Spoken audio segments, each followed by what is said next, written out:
फरमाते हैं, इक नुक्ते विच गल मुकदी है। कहते क्यों इतनी सोच विचार में डूबे हुए हो? केवल और केवल एक नुक्ते के अंदर सारी बात खत्म हो जाने वाली है। नुक्ता उसे कहते हैं जिसे हम हिंदी में बिंदु कहते हैं। जब कोई भी अक्षर हिंदी में लिखा जाता है, उसके ऊपर या नीचे की तरफ हम एक बिंदी लगाते हैं, और उर्दू भाषा के अंदर जब कोई अक्षर लिखे जाते हैं, उसके भी ऊपर या नीचे जो बिंदु लगता है, उसे नुक्ता कहा जाता है। अब जब उर्दू के अंदर खुदा और जुदा लिखा जाता है, तो उनमें फर्क केवल और केवल एक नुक्ते का, एक बिंदु का होता है।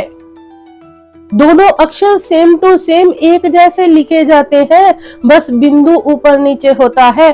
अगर तो वो बिंदु, वो नुक्ता नीचे की तरफ लग गया तो जुदा हो गया, अगर वही नुक्ता ऊपर की तरफ लग गया तो खुदा हो गया। जुदा और खुदा, फर्क केवल एक नुक्ते का।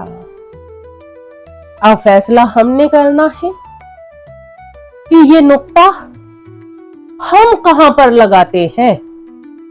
नीचे संसार की तरफ लगाएंगे, फिर तो हम उससे जुदा हैं।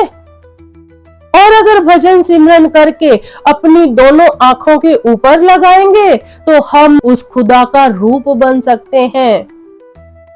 संतों महात्माओं ने ये समझाया है कि परमात्मा को याद करने वाले एक दिन परमात्मा का ही रूप बन जाते हैं। अब ये असल नुक्ता है क्या?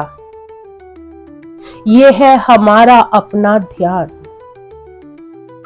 जो हमें इस दुनिया में फंसा कर रखता है।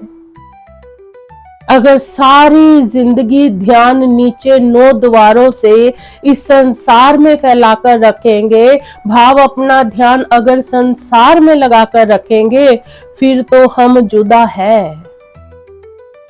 और अगर भजन सिमरन करके इसी ख्याल को, इसी ध्यान को समेटकर दोनों आंखों के पीछे एकाग्र करेंगे, तो फिर हम उस खुदा से मिलाप करने के लायक बन जाएंगे। क्योंकि इस संसार में फंसे होने का कारण केवल और केवल हमारा ध्यान है। जहां आसा तहां बासा।